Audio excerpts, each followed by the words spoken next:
Genèse 37, premier verset qui nous a 4 versets. Genèse 37, verset 1. Je lis au nom du Seigneur. Amen. Jacob demeura dans le pays de Canaan. Jacob est avandaki na mboka ya Canaan. Où avait séjourné son père. Wana esika tata na epazalaki kofanda. Voici la postérité de Jacob. Otala bakitani ya Yakobo. Joseph âgé de 17 ans. Joseph azalaki na mbula 17 ans. Faisait paître les troupeaux avec ses frères. Abandaki koboko la bibole ya tata na ye na bandeko ya mibali. Cet enfant était auprès des fils de Bilhan et les fils de Zilpa. Mwana o azalaki kokola pene ya bana ya Bila pe bana ya Zilpa. Femme de son père. Wana bazalaki basi pe ya tata na ye. Et Joseph reporta à leur père leur mauvais propos. Bongo Joseph abandaki koyebisa tata na bango mabongisa mabe ya bandeko ya mibali. Israël aimait Joseph plus que tous ses autres fils. Israël qui est Jacob alingaki Joseph koleka bana na ye nyonso ya mibali. Parce qu'il a vieilli dans sa vieillesse. O ete ye azwaki na kimobange. Et il lui fit une tunique de plusieurs couleurs. Bongo asalelaki ye elamba ya balangi ebele. Ses frères firent que leur père l'aimait plus que tout. Bongo bandeko na ye bamonaki ke tata na bango azolinga ye Joseph koleka bango nyonso. Il est pire à elle. Bongo bakomi kosalela ye zuwa. Il ne pouvait lui parler avec amitié. Babandaki kokoka koloba na ye te lokola bandeko lokola baninga. C'est la parole du Seigneur. Lobela biso tandrami. Tolingi koloko. Vraiment nous rendons grâce à Dieu. Amen. Pour na bolamu na ya saleli biso. Mikolo na mikolo azali kotalisa biso ki alingaka biso. Amen. On a traversé des temps difficiles, des moments précoces, mais l'Éternel Dieu a tikilioté, a boakilioté, osa compté parmi les vivants. Est-ce que pour nous nous les gens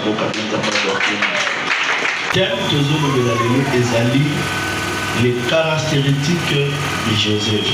Amen. Les caractéristiques de Joseph. Alors, Togo Sanateke, moko na biso na sena tango a ses caractéristiques. Nos caractéristiques, yango le ekesenisaka biso moko na misu na misusu. Alléluia. Quand on parle des caractéristiques, tout le monde a caractère. Mais tout le l'ensemble d'une personne, l'ensemble de sa vie cimetière, makambo oya salaki, le lenge na ya kobika, le lenge na ya kozalela, oyo ekoki kopesa biso otobengaka leso ya malamo pour que ngana yo pe toyeba kozala lokola ye, à des fois lokola ye te mais tosala makambo mosusu na kolandisama ya leson ototire na bomoi ya Joseph. Kola pambola biso. Alors Joseph est un personnage complexe mais admirable. Son histoire est enseigné biso otobengaka la valeur de la foi. Amen. Joseph aza moto moko oyo soki otali na bozindo à des fois okoko comprendre te mais soki tolandeli malamu Joseph vie na ye mobimba eza kopesa biso ezaleli moko ya malamu pe histoire na ye ezopesa biso tobengaka balolenge ya malamu ya kobika. Amen. Alors, Batalisi biso que Joseph azali le premier fils de Rachel et le 11e fils de Jacob. Moi, na liboso ya Rachel, mais moi, na 11e et pas ya Jacob.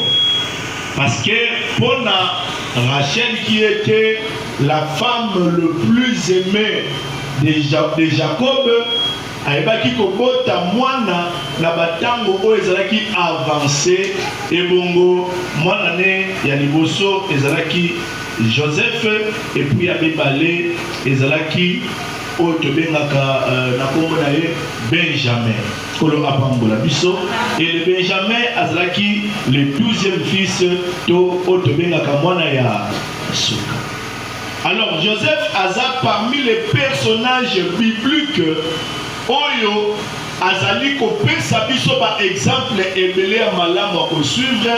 Mais ce que tali histoire na ye na Genèse a eu beaucoup de chapitres. Ce qui on dit dans le chapitre 37, on nous parle de Joseph. Pour la prendre la biso. Chapitre 38, on nous parle de Judas et Tamar. Le chapitre 39, qui nous dans le chapitre 50e, on nous parle que de Joseph et de Joseph.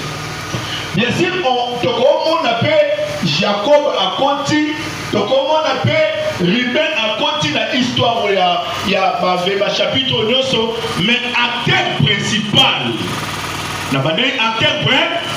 principal, c'était Joseph. On parlait que de Joseph.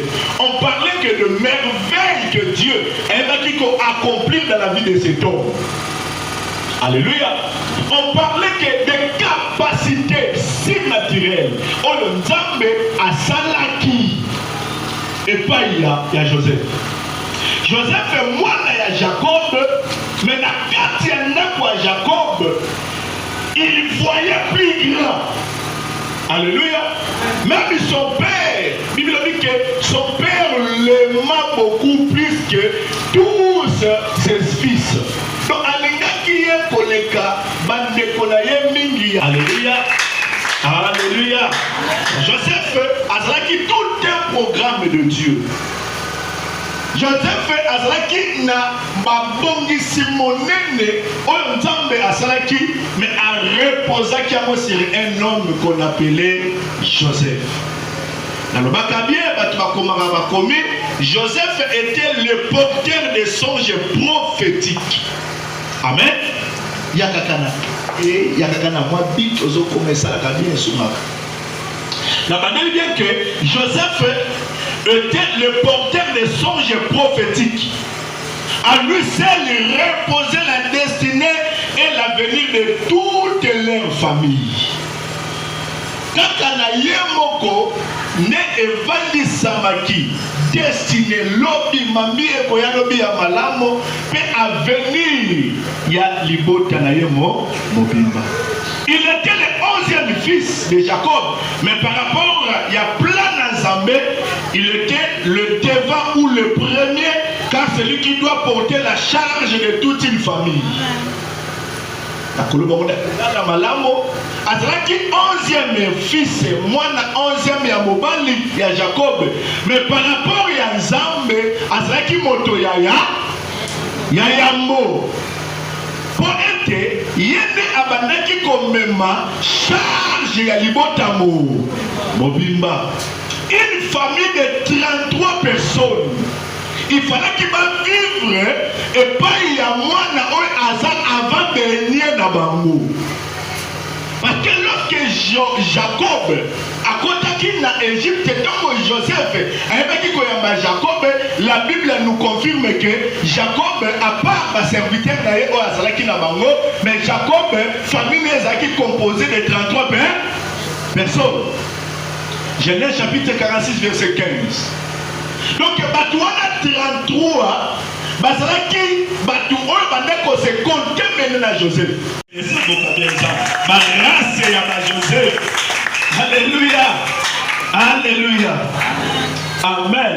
On nous présente Joseph comme étant un enfant aimé, chéri de son père. Mais à un certain âge, Jacob était séparé de cet âge. Joseph était séparé de cet amour. Amen.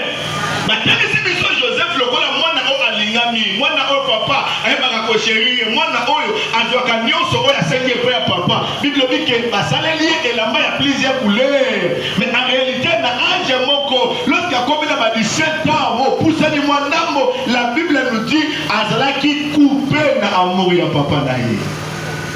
Alléluia. Car ses frères, bah, comment qui kolingaye ni sous-souté. Bible dit na biso que avec amitié. Il était leur frère, mais pendant que Bazalakati a fallu Bazosolola, Bazolobanaye lokola mongona. Pourquoi? Parce que papa na bangwa linga qui est mingi et puis ane balé bandekone bakoma ki komona ke lokola papa linga qui est mingi ya mwe pesa ya mutu makasi ya kolota na bandoto. Vous pouvez comprendre là. Parce que la vie Joseph a qui porteur des songes prophétiques. Il y a des porteurs, il y a des songes prophétiques. Alors pour ses frères, le rôle de Tata la maman Ligakaye, c'est qu'il y a besoin de passer le leno, il y a qu'on fabrique un cabandoto qui peut dire un amen à Dieu. Qu'est-ce que Jacob voyait? Qu'est-ce que Joseph voyait? Le leno comment on a que Bakene Sika Bazolon, la Bazobuka. On s'allie à germe la bango, mais en réalité les germes, il y a un déconaye et puis nassé, et bon, et Goumba met les germes naïe. Et puis à ce moment-là, les 11 étoiles, la lune et le soleil se prosternent devant lui. Et quand on n'est pas Tata le dit, est-ce que l'Ingol Baké tireras sur nous? Est-ce que l'Ingol Baké naï Tata Nayo, parce que Jacob a qui représenté comme le soleil, maman Nayo comme la lune et les 11 étoiles de ses frères. Encore davantage, mais son père garda le souvenir de ces choses. On l'a pas encore dans mon séparé dans l'amour et Tata. Il était encore miné à ce qui majorité, à ce qui n'a maturité, à ce qui moi n'a moko, où le papa n'a pas mis à pesa ramioso, moi n'a moko évité à papa n'a nazali, mais tout à coup à mon abordé, ma cambo est katani. Ni ne salamaki, batekiye au marchand ismaélite, ensuite, ba marchand ismaélite, batekiye na l'Égypte et na Égypte et pas à Potiphar. Alléluia. Comme on a un Potiphar, moi si à Potiphar, à cause du colonnaire, peut m'amener dans bolo. Alléluia. Et bien, ça choque beaucoup dit. Na moment au moment to koma ko kolia tango nyoso na biloko na ba engrais chimique même na ndunda oke seke ndunda o ezali naturel donc ande ba tie ba engrais chimique et belé na moment lelo me oko ya attention. Donc on s'appelle estomac. Bandeko na yo omona ki oka bandeko na yo bakali ba boma yo ba boaki na libulu ba teki yo ba mosu ba teki yo okomi na sika omoni ke ah nde ba pesi yo bo kontiboye c'est na ko vivre moi bien na ndako Potiphar moi sine akoseli yo makambo OK ba sans mission même pas. Loba amen abi. Ba sans mission même ba yo kwata Joseph ezaki ngenge ni mais ba sio kamba na moko sans plaignant, sans avocat, sans juge, basio mbala moko bakeko kwa kayo na prison. Et puis la prison, mutango mutango tikelo biloko azate. Et puis la prison yango mutango tala yo azate. Et puis la prison yango eza lokola babi ke kende obunga pona libela. Parce que lorsque on est la prison, lelo ko bakende konanga koya. Ndekonanga koluka mo avocat na koluka osambela ngai soki prenne les qui ko garder o ezali ba qualité na ye ba qualité et à cause de ces qualités là il y avait qui ko permettre ye à vivre ce que Nzambe a été promettre ye. Parce que le chemin de Joseph était tout un chemin tracé et préparé par Dieu. Qui peut dire amen à bien? Alors bien le chemin de Jacob était un chemin qui tracé par Dieu, planifié par Dieu, organisé par Dieu. Dieu savait que l'amour de Jacob et pour qui Joseph était, mais Dieu savait la haine de ses frères. Mais au moment où Nzambe a le la batute, il y a des circonstances, mais la circonstance wana abisa la moto pour la sakazanza. On n'a pas de la moto. Que les circonstances ne modifient pas le plan de Dieu. Les circonstances ne modifient pas le plan de Dieu. Oh, et modifier le plan de Zambété. Mais modifier le plan de Zambété. Mais modifier le plan de Zambété. prison, oui, mais il modifie plan ça métier. Ce qui nous a basé à plan pour nous, à communication kaka pour commissaire. Mais il faut garder. Vous devez aussi garder votre qualité. Vous devez aussi garder votre identité. Vous devez aussi garder votre personnalité. Vous devez aussi garder votre morale. Toutes ces choses et vous permettre et vous allez la canal. On faciliter pour que Dieu ait accompli. Oh, Alinga qui a ça dans bon modèle. Qui va te basater, quand il m'a imité. Ce qui va te perdre, mon problème est ça dans mon thé. Ayako sale la l'homme de piscine à Bethesda, l'homme de 38 ans, Bikamwa, a zelate mai eningana. Et bon, bayuda batuna et pesa melayote, o me mametuna yo, habite mutu oyo, alobina ngana mameto, alobina ngana memanatele manakende, aussitôt na moni makasi. Ce qu'on appelle singa mitundo, komana kokoboya. Mokolo wana, fumu abanjeliye mo takitaki. Oya tinda kaba ange. Yembo kwa zelaki a neve. Ce qui bato bazate kolela lelate. Ce qui batela ba qualité na yo ya malamo pambate côté na yo ezana nzambe moka travailler na ba qualité positive. Na bandeli bien que nzambe moka travailler na ba qualité positive. Na ça de l'autre côté, na pèse na kindumba nzamba bate. Mwana o a se confier na ngate kindumba de sungaye. Bon kindumba ko sungayo. Mais nzamba tonga mona bi mwana a de l'autre côté, mais aboko sala kindumba. Aboyi mibale belé, aboyi ko yiba biloko bato, aboyi ko zalesco, aboyi boyi. Aboyi ko linga mama mobimbo aso pese ba avantage. Abinga na kanga mananza te na zana pona sungaye. Ezamba kamsuswa etali nzamba tabi mwana nda zo kende boyi. Soki nga na salite mususu asate. Amen à bien. Et puis, il y a des intervention dans Nzambe et c'est la camonene qu'on a intervention à Batou. Alléluia. Alors, donc, nous avons les 5 caractéristiques de Joseph. Premier cas, caractéristique de Joseph était la fidélité et l'intégrité. Deuxième caractéristique qui a Joseph était la patience et la persévérance. Troisième caractéristique qui a Joseph était la sagesse et l'intelligence de Dieu. Et bon, quatrième caractéristique qui a Joseph était le pardon et la réconciliation. Cinquième caractéristique qui a Joseph était la foi en Dieu. La bandeli, première caractéristique qui a Joseph était la fidélité et l'intégrité. Deuxième caractéristique était la patience et la persévérance. Troisième caractéristique était la sagesse et l'intelligence de Dieu. Et bon, quatrième caractéristique de Joseph était le pardon et la réconciliation. Cinquième caractéristique qui a Joseph était la foi en Dieu.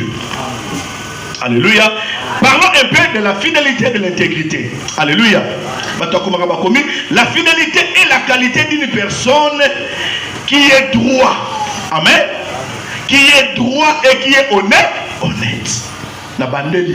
La fidélité est la qualité d'une personne qui est droit et honnête, qui est aussi ferme, qui ne va ni à gauche ni à droite. À ça, sens unique. La sens a changé la position. Oya lobby etikali kaka ndengwana loba ndengwana soka lobi non soki non eza volonté na nzambe ate ko pese ba diamant atikali kana non na ye kola pambolanga motima azola nanga mala. Et l'intégrité est la qualité d'une personne aussi qui est droit, loyal et honnête. Donc ce sont des choses peut-être même des définitions. Alléluia. La fidélité, ça n'a pas alliance na mutu. Moi on trahir yete. Mais intégrité, ça n'a même mutu on ça une alliance à zawanate. On doit respecter la clause ya alliance, il y a que mutu à fidèle et à intègre.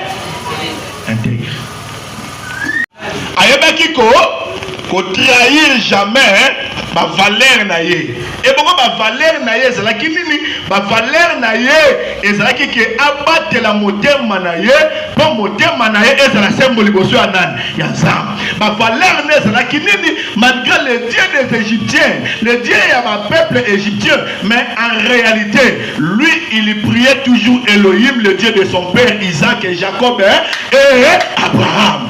Malgré l'Égypte, abatela qui va valeur na ye. Oui, nebi koza mwana nzambe, okoko sana batu baza miyibi, okoko sana batu baza lokuta, okoko sana batu baza bandumba, mais yo tikala na valeur na yo. Biso tokenda ba misala muso kela mosala boye, masa mwa wike ndeto za awa watu akiba ba frère nan, ngana sana mwasi na ngamo awa, so na bida sisi musala na okende pa na ye. Wana etalinga te yo kende na te yo kite, ngana tambo na twatiri na ngai. Le Dieu de son père marchait avec Joseph. Il y a un ami ça va m'évariste que partout où tu marches, l'ombre de ton Dieu, l'ombre de Dieu de l'église me va, marche avec toi. Cette alliance est au tambour na yo. Combattre à révérence à te, à passer à faire la zate, à me va les zate, mais Nzambe à me va, Nzambe à Raphaël Franklin Mouta, Nzambe à Raphaël Kenda, Azana yo Sikawana. Azana yo ici et Sikawana. Il marche avec toi, il combat pour toi. Je suis seul, mais je ne suis pas seul. C'est ça ce que Jacob et c'est ça ce que Joseph avait retenu. Elle dit que mon père n'est pas là, mais en réalité, son Dieu est avec moi. Je ne peux pas trahir mes valeurs. Vous pouvez comprendre un mal. Comme un député, qu'on trahit une valeur. Comme un ministre, oui, mais qu'on trahit ma valeur. Évitez à venir là, même Jacob, en deux bagages au Kontabiso, mais il n'y a pas quitté ici quand Joseph a osani, a reçu qu'elle. Dès que mon père n'a pas eu de pambolo, il n'a pas eu de pambolo, il n'a pas eu de comprendre la tête. Amen. Chez Potiphar, il refaisait les avants de sa femme. Amen. Chez Potiphar. Et bien, et ça a moi, il y a que moi, il y a patron. Hein? Bolimi Saraboye, Obis parce que la maman de Nizina Sikoni Nazabo. Quel avantage! Quelle chance! Mais Joseph a boyé ces avantages-là. Parce qu'il y a des avantages et qu'on trahit les lobbies. Et qu'on peut sa destinée. Et qu'on peut m'abandoter à Kérosane. Kolonta. Bandoto moko mystique. Bandoto moko mi. La Bible bandoto moko mi. Yo. Au monde na no moite. Batukuta mayele na mboka oyo na otangwa lelo. Balinga kokomba zokoma na sanza. Mais na moi basala nini? Étoile il peut pas commander parce que étoile est un musika koleka. Mais en réalité, yo, Joseph, au monde à Sikoyo, moya, Santa moya, mais 11 étoiles, nous avons beaucoup de maliboso dans le monde. Joseph aussi, a le maître de double des mers. Il contrôle la terre, il contrôle aussi le ciel. Et là, la persévérance. La patience est la qualité d'une personne qui sait attendre en gardant son calme. Bon, non? Et sa qualité à moto, aïe, pas causer là, mais avant de qui Alléluia. Maladi nini obiki sakate. Bola nini aussi sate. Alléluia. Masi nini oboya ye abalaye. Obali nini oboya ye abota. Wana kelasi nini oboya ye asilisaye. Et salama tepe na yokate yango na ye pana yokolo osalelanga bikamwa na yo soki pengo ngango ekoki te otata elembo ya kimia na motema nanga yawe. Amen. Le calme est très important. Moi, Nzambe a agité à perdre beaucoup de choses. Moi, Nzambe a démarré dans le calme, il y a un soaka. Oh, les alliés à Moutouya. Qui peut dire un amen à bien? Nana Kolo, ma gloire au Seigneur, Nzambe a la pambolaye. C'est là qui m'a amené à dire que Milolo n'a rien à le camoter. On veut faire les finales de Milolo. Il y a Pita Moto, il y a Milolo côté. Milolo a ma qualité. Alléluia. La manière que la patience est la qualité d'une personne qui sait attendre en gardant son calme. Et une de l'eau, mais aux arachalime. Prenez la vie, nous sommes dans la prenez la terre aux arachalime. Mais nous sommes dans le nez, dans le tika, qui calme na koloba parce qu'il y a eu mal au carrosse. Mais la garder calme. Donc il est à gauche, et la persévérance est aussi la qualité de quelqu'un qui endure malgré tout. Hein? Donc persévérance, patience, c'est ça que nous avons de paix. Mais ils ont à moi différent de la définition d'amour. Moko, ayebaka, kozela, mais abattre qui vient. Oui, ça dit patience. Persévérance, ils ont la qualité à mon tour, à oumelaka. Malgré nyonso ye azakaka wana batu wana basa lokola ba Élysée Elie bisi nganja babeli ngato matana ngomba nakele kosala bite nzambe nasa na bomo ebosa na bomo baki utabo Elie akaboli mai Elie azokende zonga ebeka mais okanga malanga boye pona nini olingi nini obite wana kanga mana yo kanga te mais okanga mana nzambe oyo aza na yo na onction oyo sotambola nango siko olobi nini alobi na ye nalingi opesa la double de ton onction la portion double oyo aza nango mais c'est là les choses que tu me demandes et ces choses beaucoup difficiles et comme ça mais là yo te ça mais comme on est toi et qu'on est pété mais yo ça là. Alléluia.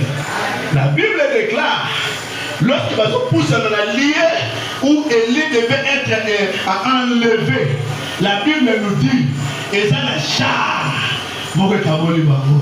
Élie a gagné, tatananga, ma pinga ya Israël, pena minduki na yedio, yos, wap minduki. Donc c'est pourquoi que ceux qui osent la qualité de Joseph, osent la vision, mais osent la qualité. Alléluia. Tatananga, ma pinga ya nini? Ya Israël. Pena minuki na yamodio, pas ya Élisée.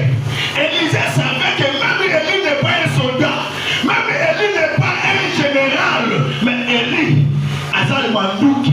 Azali mapinga ya makasi pour l'Israël. Alléluia.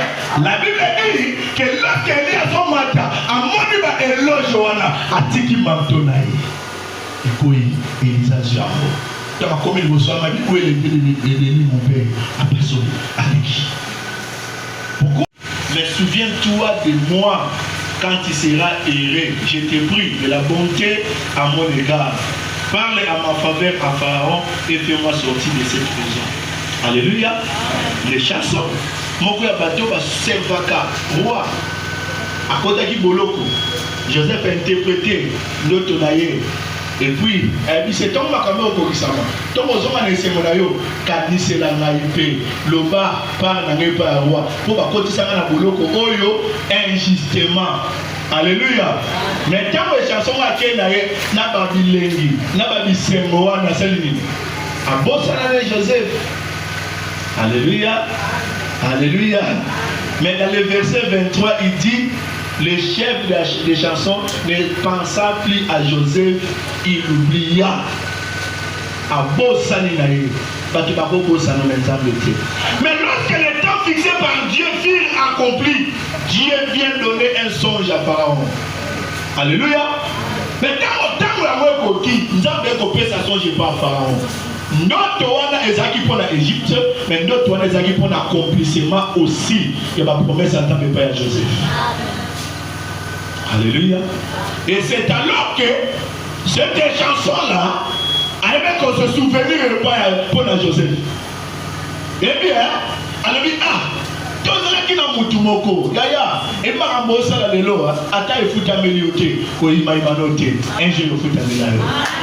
D'abord un jour il faut t'améliorer. Ah, le ba bien un jour il faut t'améliorer. Momo na yo sumakabatu un jour il faut t'améliorer. Kosumo sumakabatu un jour il faut t'améliorer. Ata bato ça bolamba wanga na yo un jour il faut t'améliorer. Parce que bolamba bato ke bato misarango, bolamba nzambe daso misaraya.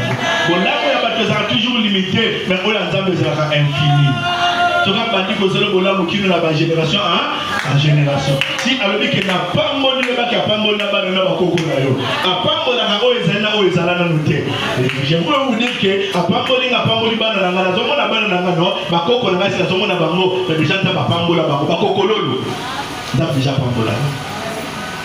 Alléluia. C'est ça. Lorsque le temps de Dieu est accompli, Nzambe a péci songe et pas il y a Pharaon pour l'avoir accompli. Oh, qui est pas Joseph. Alléluia. Alléluia. À mon avis, ça va dire que Nzamba bossa la rama oya yete. Ya Nzamba bossa la yete. Et puis ça vous dit Nzamba bossa la yete. Nzamba na yete. Sagesse est la qualité d'une personne, au hasard n'a bon sens, au hasard qu'on discerner les choses, au hasard prudent, au hasard réservé. Amen. Mais l'intelligence est la capacité au sa moto pour montrer à comprendre les choses et pour agir. Amen. Donc Joseph a qui sagesse comme ça qui est un homme mature, un homme réservé, au aïbi ko discerner les choses et aussi Azaki Mayele parce qu'Azaki a la capacité il y a comprendre les choses et il y a yeba qui ça ko salela oye azo comprendre parce qu'un homme intelligent il faut associer la paix à salela ou azo associer la bon côté na sosoli ya mosali les gens Mayele té il y a un moment na papa Patrice a dit que nana waza et ça au théâtre na diplôme ce qui diplôme les autres il y a eu au marabatu aux azoba amen mais au azam mayele il y a tout ça comme le bayanan parce que mayele yanzam et aussi d'autres sans ça qu'on a pas mon avis mais la sagesse de Joseph et son intelligence est là qui plus koleka oyo bato bazalaka na se na ntango parce que Joseph sagesse est là qui au-delà il y a morale au-delà il y a makambo mosusu parce que sagesse n'est pas intelligence là c'était des choses surnaturelles des choses spirituelles et on t'a pas dans Nzambe ata opesi bato mayele ya mokili oyo kwa sosola makambo Joseph a sosola kité. Alléluia. D'abord au monde la vie ezala bato et là, on va dire que on est la condition de parce que à mon année nous avons la hein ils ont pas tout ce bouquet pour nous parce que mon année est que nous avons abossé la moto ce qui moto à mon année pour comprendre d'abord pour nous avoir à saler là et c'est qu'il faut mon pour comprendre. So on a Acte chapitre 9 au monde Paul et c'est dans Saul a qui vous persécuter l'église mais tant a commis dans Zéla batu nyonso ba mo ba yoka ki mongo dans mutamona ki makambo koleka pe a yoka ki asosola ki maloba wana c'était seulement Paul. C'est pourquoi azwa ki impactation mususu parce que a mona ki ba mona kité a yoka ki pe asosola ki ola yoka ki ba mususu azaki yoka ka voix ba komona ki voix en fait dans Marcel Rabatu ba zo comprendre. So comme la capacité pour comprendre, il n'y a pas qu'à vous poser la chaîne à la grande. On n'a pas besoin de mon Dieu. On a des amis, on coupe à pauvre. La Bible on coupe à pauvre, pas que la capa relation. Si on a une relation, vous avez un problème, vous avez un rêve, que nous sommes à vous. Et nous sommes battus là. Bah, on va dire, on a lettre bien, on a kabel ya mai, on a kabel ya 200 $300 kabel le bebaka. Mbongo pe ici là ka. Le bateau maillé le bako ya kate pourquoi? Parce que Péninaye a créé une relation. Ya ngana mona batu ko kuya na mbongo. Mais baninga ne bien trop comme ninga biso boité. Pour azaki bien pendant qu'azaki ma kiso na problème ba soutenir. Ba soutenir. Bati moi ndam ninga sene ate.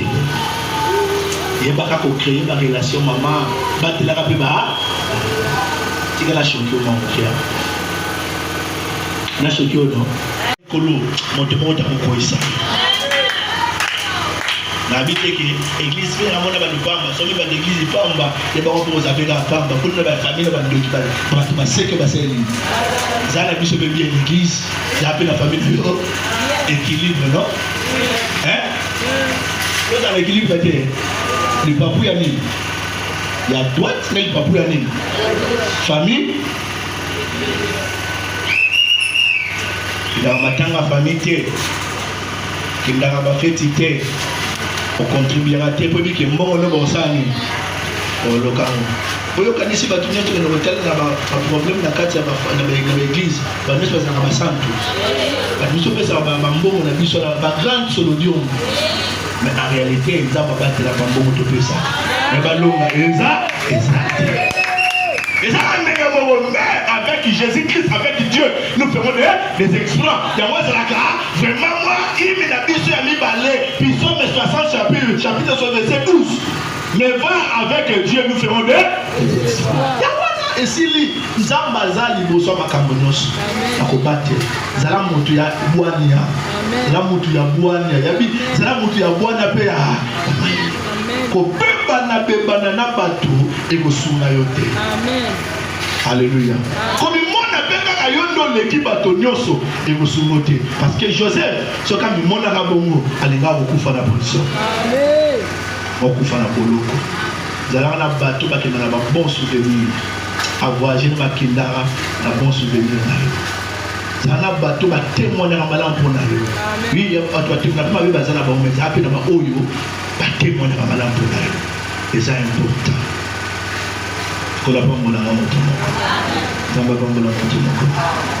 Alléluia.